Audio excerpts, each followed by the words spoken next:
So, George, you've done your top 10 Desert Island Mix choices. You are allowed on your MP3 player to take one film with you. Tell us what you've chosen.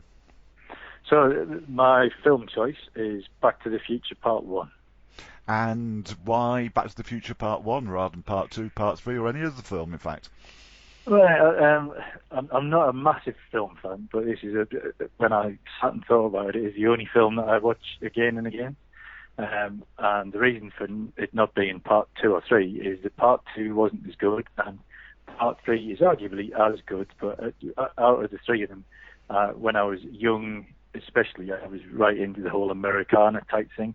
Still are quite a bit because I've always had American cars and go drag racing. So this one taking you back to the 50s is very enjoyable for me.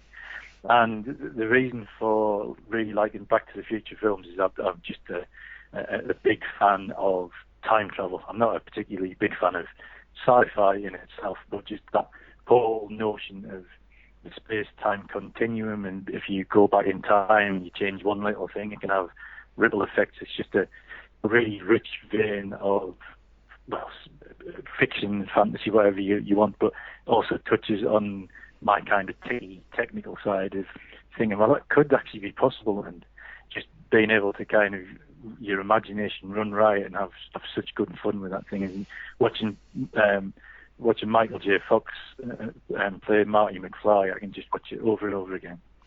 Well, let's have a quick listen to the film trailer and we can all imagine ourselves in that DeLorean.